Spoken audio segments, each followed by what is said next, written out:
La industrialización es clave para el desarrollo de las naciones. Así se ha visto. Aquellos países que se han logrado colocar en una trayectoria que implica un aumento del nivel de ingreso per cápita de una forma acelerada son los países que se han industrializado. Aquellos países que no se industrializaron o que lo han hecho de forma muy tardía, pues el nivel de ingreso medio es muchísimo más bajo. Danny Rodrik, el profesor Danny Rodrik, y ahí hay un paper que lo pueden buscar, simplemente escriben Danny Rodrik, él está en la Universidad de Harvard, y ponen premature deindustrialization, desindustrialización prematura. Ahí ustedes lo colocan en el internet y le va a salir ese paper. Él ha escrito otros más, pero aquí básicamente lo que hace es un análisis donde él revisa lo que es el impacto que tiene el proceso de desindustrialización, es decir, cuando usted pierde peso de manufactura en la economía, cuando la economía pierde peso, cuando la manufactura pierde peso en el Producto Interno Bruto. ¿Qué sucede? Mira, generalmente los países desarrollados, ¿qué ha sucedido? Los países desarrollados vienen con una tendencia en el cual cada vez se van industrializando más. Y después que ya llegan a un cierto nivel de ingreso medio, de ingreso per cápita, entonces comienza el proceso de terciarización, en el sentido de que comienza a aumentar la participación del sector servicio en la economía. Se hace más rica la economía, comienza a generarse más demanda de servicios y esto hace entonces que usted observe una situación en la cual se comienza a reducir la participación del sector manufactura, porque el sector servicios comienza a elevarse. Pero eso sucede después de tener un nivel de ingreso bastante alto en términos per cápita.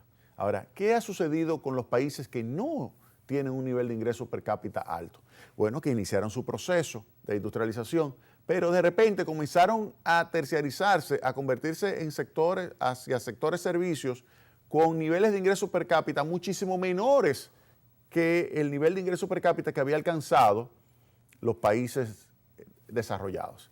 Y esto hace que entonces, y esa es la investigación de Danny Rodrik, que el proceso de desindustrialización penalice la capacidad que tiene la economía de poder seguir aumentando el nivel de ingreso per cápita. Y queda entonces el nivel de ingreso per cápita muy lejano del nivel de ingreso per cápita de los países desarrollados, que fueron aquellos que se industrializaron y que comenzaron a desindustrializarse después de tener un alto nivel de ingreso per cápita. Este se desindustrializó en un determinado nivel de ingreso per cápita menor y después no ha podido seguir creciendo ese ingreso per cápita.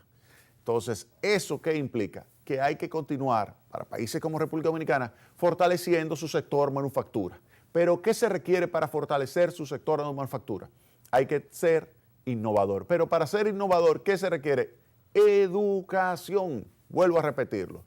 El profesor Bob Lucas de la Universidad de Chicago, Premio Nobel de Economía, brillantísimo, escribió un estudio que publicó en un journal que se llama Econométrica, en una revista científica se llama Econométrica. Escribió un artículo en el año 1993 que lleva por título Haciendo un milagro, Making a Miracle, haciendo un milagro. Y él lo que hace es comparar países como Taiwán, Corea, Singapur, con países como Filipinas o como República Dominicana.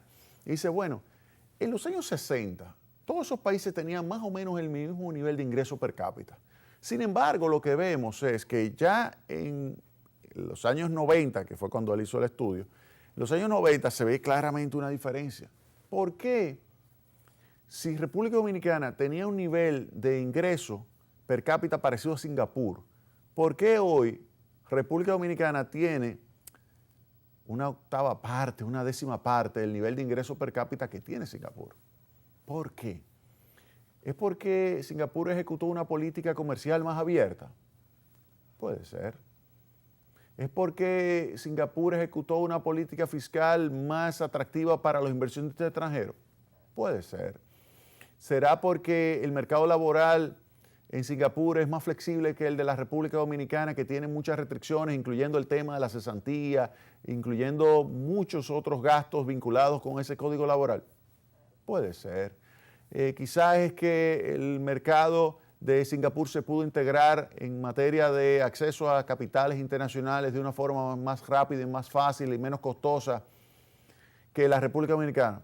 Puede ser. Y se revisa todos esos elementos y al final se llega a la conclusión siguiente. Todo eso, si usted lo controla, usted puede decir, sí, esto es positivo, pero no explica la magnitud de la diferencia entre los ingresos per cápita de esas naciones, como República Dominicana y Singapur. ¿Qué es entonces lo que explica esa diferencia? La educación. Y ahí que viene el gran aporte de Lucas. La educación es clave. Porque la educación, si usted comienza de chiquitico, y aquí el profesor Jan Heckman, también de la Universidad de Chicago, es clave en eso. Usted debe comenzar bien chiquito, 2 años, a educarse. 2 años a educarse. Si usted se educa a los 2 años, le va a ir mejor, las calificaciones son mejores. Eso yo lo demostré para el caso de la República Dominicana, un estudio, usted escribe Jaime Aristes Cuder, impacto de la educación inicial, y le va a salir esa investigación que la publicó el IDEICE, que es un instituto de investigación adscrito al Ministerio de Educación, que hace muchas investigaciones sobre el tema de educación financiada con recursos de organismos internacionales. Y ahí, mientras más chiquito usted invierte en la persona, tiene más posibilidades de obtener mejores calificaciones en octavo. Pero también tiene menos probabilidad de desertar la escuela. Un niño que comienza la escuela a los 7 años tiene una probabilidad de deserción escolar en octavo muchísimo mayor que un niño que comenzó a los 2 años. Muchísimo mayor. Entonces, ¿qué significa eso? Que tiene más capacidad el que comenzó más chiquito de poder llegar a bachillerato, pero también con mejores calificaciones. En consecuencia, tiene más oportunidad de ir a la universidad y por lo tanto de obtener mayores ingresos en el futuro y por lo tanto de vivir fuera de la pobreza. Entonces hay que invertir en los chiquitos. Pero los que pueden ir a los 2 años a la escuela solamente son los clase media alta y los ricos. No, eso no es verdad. No. El Estado ahí tiene que intervenir y aumentar cada vez más, como lo ha estado haciendo, la inversión en educación inicial, las estancias infantiles. Es una de las mayores obras y mayores aportes de esta administración gubernamental. Invertir en los niños, en los chiquitos. Es más importante invertir en los chiquitos que invertir en la Universidad Autónoma de Santo Domingo. Responsablemente lo digo. Es más importante un peso, oigan bien, un peso gastado en la educación inicial de la República Dominicana es muchísimo más productivo que un peso gastado en la Universidad Autónoma de Santo Domingo. Por mucho. Además de que tiene un efecto redistributivo muchísimo mayor. Además del impacto que tiene en el futuro. Muchísimo mayor el efecto redistributivo. Muchísimo más progresivo. La inversión en educación inicial pública que en la Universidad Autónoma de Santo Domingo, que también es pública. Muchísimo más progresivo. En consecuencia, hay que invertir en educación inicial. Ahora, esa educación inicial, ¿qué me permite? Tener una mano de obra cada vez más capacitada en el futuro. Y esa mano de obra, ¿qué es capaz de innovar? Eso fue lo que consiguió Singapur, eso fue lo que consiguió Finlandia. Finlandia y Singapur, los dos que son campeones en la competencia de matemáticas, la competencia de ciencias, la competencia de lectura comprensiva, porque no solamente son buenos en matemáticas y ciencias, lectura comprensiva. Singapur, los estudiantes de allí son los mejores del mundo. Una cosita de país, óigame bien, que es como el Gran Santo Domingo. Eso es Singapur, una cosita de país. Sin embargo, produce, pero una cantidad de recursos impresionante, con la mitad de la población de nosotros, menos, bueno, un poquito más de la mitad de la población. Cuando usted observa eso, usted dice, óyeme, entonces hay que hacer algo con el tema de educación, hay que continuar invirtiendo en educación.